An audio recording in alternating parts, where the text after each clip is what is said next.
This episode discusses topics around mental health that might disturb some listeners. If you are affected, please contact your nearest medical support immediately. For Australian listeners, you can contact Lifeline on 131114.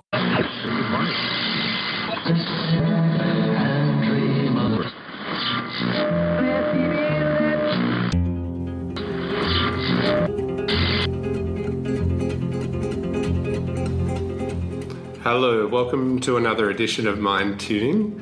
My name is Will. And I'm Martina. And this is the podcast where we look at the link between mental health issues and songs that we like. And today we are going to be exploring Leonard Cohen's song Avalanche from the album Songs of Love and Hate.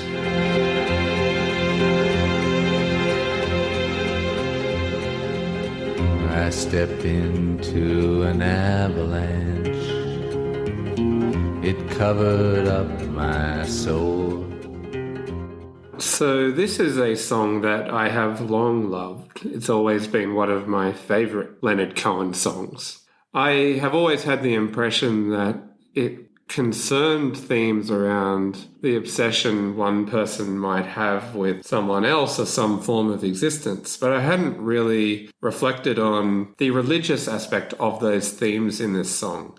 And Martina, we are going to explore this in this episode.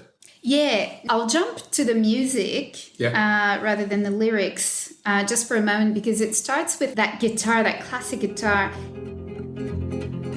in, I wouldn't say an aggressive way, but I felt anger in that music when I first heard it, and I was like, this is someone who's furious, fuming, and at the same time I felt like this, I think this image was imposed to me by the title of the song, Avalanche, and potentially also my own history of not dealing well with Canadian winters. But certainly I felt the avalanche in that music, in that the intro guitar solo. Right. And so like a very tumultuous avalanche, like snowstorm kind of thing, potentially very angry, which then when you read the lyrics, I felt like this all came together with quite strong violent emotions. And I Googled covers of that song because we mentioned it briefly last time with Hysteria. Yep. And Nick Cave has a beautiful version of it. And instead of the classic guitar, it's just this really slow, beautiful piano and violins. And then it brings a completely different set of emotions. It's completely different. Even though the singing is quite similar to that of Leonard Cohen, the music changed the tone completely. I stepped into an avalanche. It covered up my soul.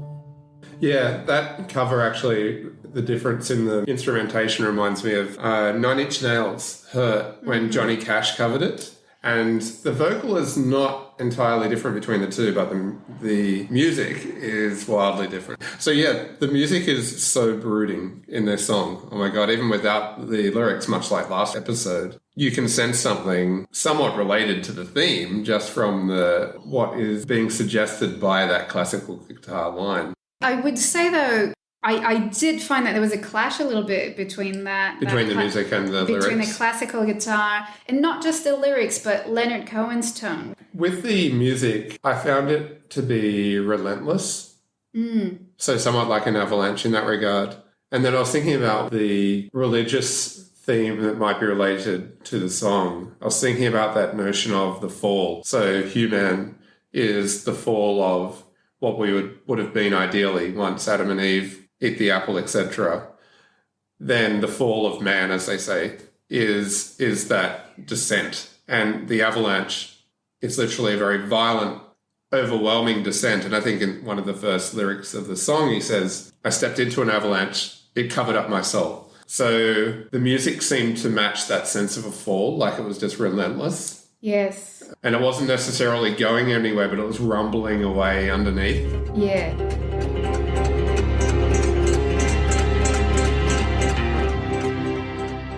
It is very much, not quite a conversation, but God almost warning humans, right? That they can try and do many things, but he sees right through them. And I remember the one verse was saying, "Don't wear these rags. I know you're not that poor."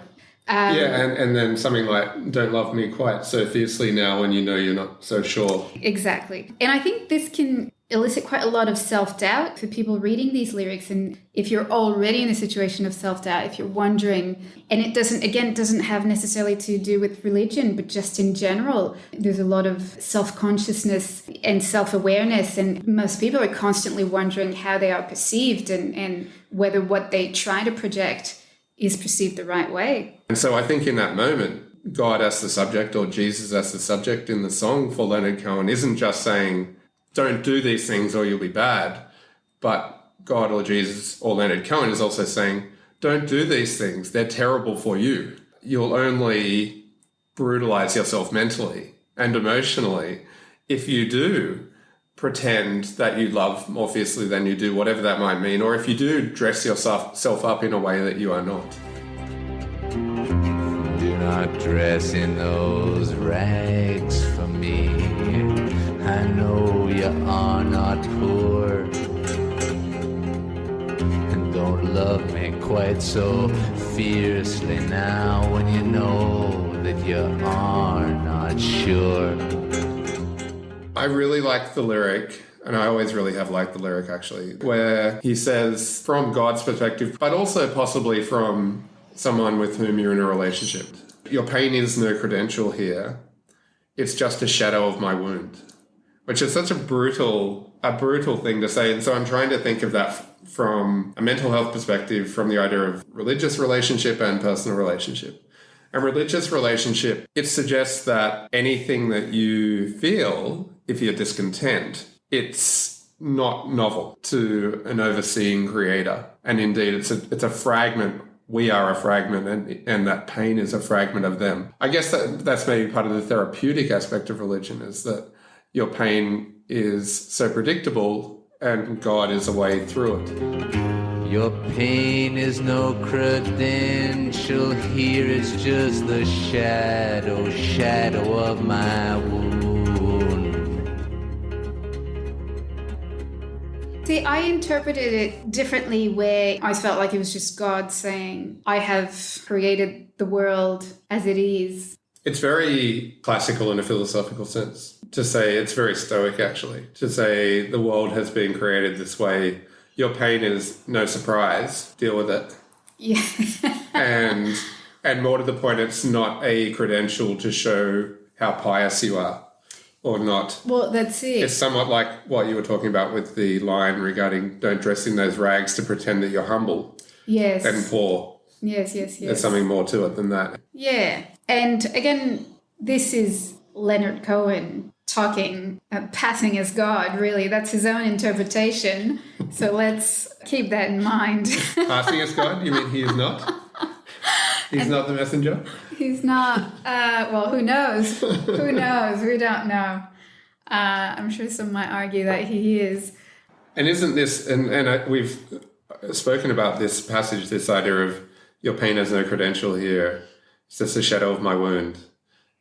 We've spoken about all of the religious aspect of it, but it has such a relationship to personal relationships. Yes. Yeah, so a lot of people, I suppose, may feel validated by this self-inflicted pain and suffering.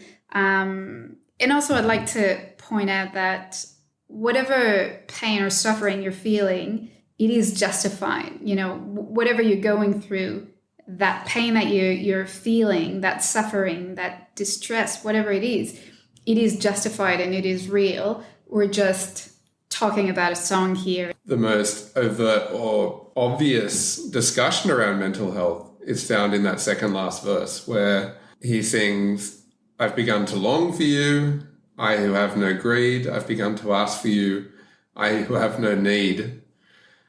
That sounds pretty mixed up. Yeah. It certainly does, yes. And it looks like by the end, there's a shift in that power imbalance. Because whichever interpretation you make of that song, there's a power imbalance.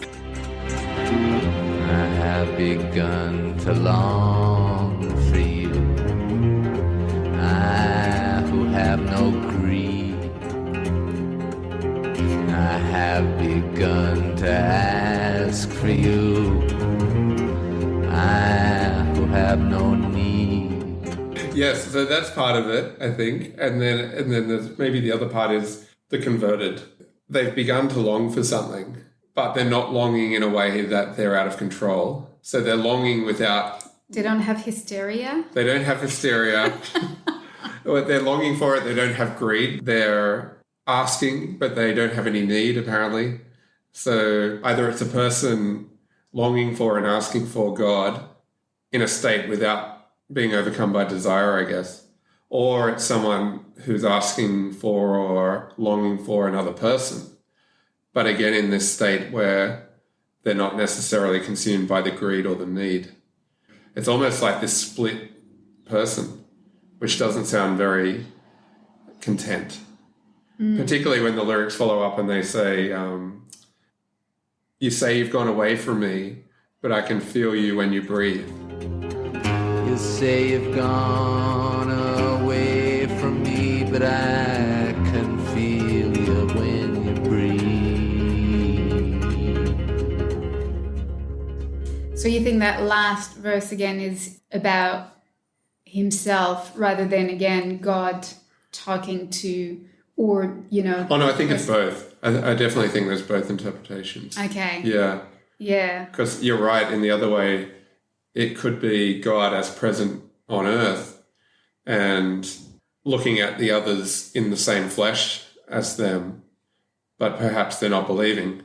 Yeah. And so there's still that sense of sensory recognition. You can feel them when they breathe, but there's some kind of distance that's emerged. See, I saw that omnipresence, obviously, of God, but also the fact that God sees and knows all. So you can not be a believer, you can have stopped believing for whatever reason, but I still see you, I still hear you, I still feel you. And that's better. You not believing in me does not negate my actual existence. Yeah. It's funny, all this discussion around God, because for so many years, this part of the song to me has just felt like a very intense, broken expression from someone who is completely in love with someone and is speaking to them without them hearing, is longing for them without them knowing they're longing for them, without expressing that greed, without expressing that need. And the fact that the next verse is the one where it seems like the call and then the response from the next verse, which says, don't dress in those rags for me, I know you're not poor, etc. So it seems like in that verse about not longing and not needing, there is a lie.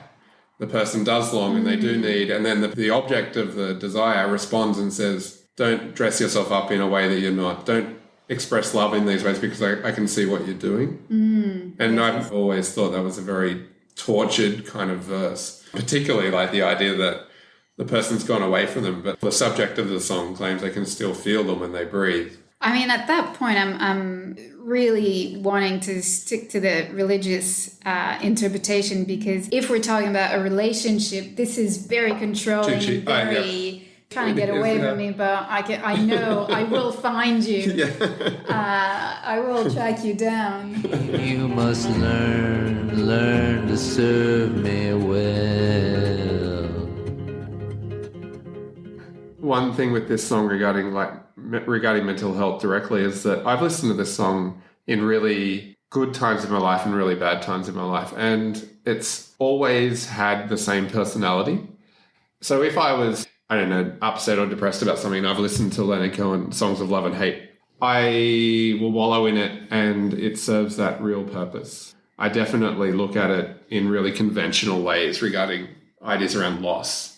But there have been great times when I've listened to this song as well. I think one of the first times we hung out when we went to the Gaslight and Rest in peace. And it was like a Sunday night and we were listening to heaps of Leonard Cohen songs that night, including this, I'm pretty sure. And it still suits that environment, and its mental health relationship there is one of complete and utter joy and also one of stillness in a way. I remember making that bar scene very, very calm on a Sunday night.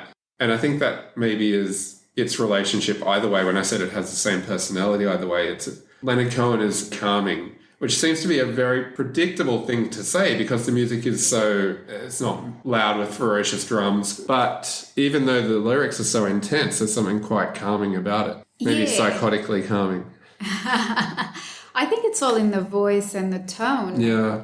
I mean, he sings, obviously, but he's a poet. And it's a very fine line between him just reciting the poetry and him singing it. And I think that, for me at least, that is the calming aspect of it. Regardless of what he's saying, it's always the same calm, controlled tone. And there's no ups and down. He doesn't sing faster or slower at any moment. It's the same. Yeah. And that gives, and I like what you said, that stillness. And I had an image of a sense of stillness even when in the middle of a snowstorm, however violent it is. There's something bizarrely calming and soothing about a snowstorm, even when you're in the middle of it. Even when you're wondering, am I going to lose a toe or an ear because of frostbite? The cripple here that you clothe and feed is neither starved nor cold. And something that I don't ever hear asked about Leonard Cohen is I listen to his music and it's so intense, lyrically intense. This song is so lyrically damaging in a way, but I look at him deliver them. And what you've just said, and we've both said he does it with a calmness, etc. And I look at all of these intense experiences he's describing quite poetically. And I just wonder how or whether he experiences them and what state he is in, because he always presents as such an assured person, which is not the popular way of presenting him, because everyone loves talking about his lyric about the crack in the darkness is how the light gets in and all that stuff. And of course, he's a vulnerable character. And we watched the doco recently, and he isn't someone who's emotionally and mentally stable all the time. But when he sings and when he records, maybe is a better way to think about this. The calmness of the presentation of the song, it's almost like he's narrating someone else's life. I sometimes can't imagine him ever going through this. He's almost like an objective third eye, presenting an incredibly poetic, incredibly philosophical take on life. Yeah, that's very interesting. And you're right. He seems to be so in control that you can't imagine it not being the case in his life as well, if only because he's an artist. This is impossible. Artists are generally quite passionate and tortured people with very high highs and very low lows. And also we saw the doco. So when you go to a retreat for 6 years, you got to be in some kind of dark place. And interestingly, most of his music, although not quite as in control as his voice, most of his music is also quite low key. And in the doco, they were talking about the album Death of a Ladies' Man, produced by some big shot producer back in the day, who added all kinds of instruments and all kinds of very unusual music for Leonard Cohen. And it was apparently a big flop. And really it's because it's all in the lyrics, it's all in the words, it's all in how he delivers it.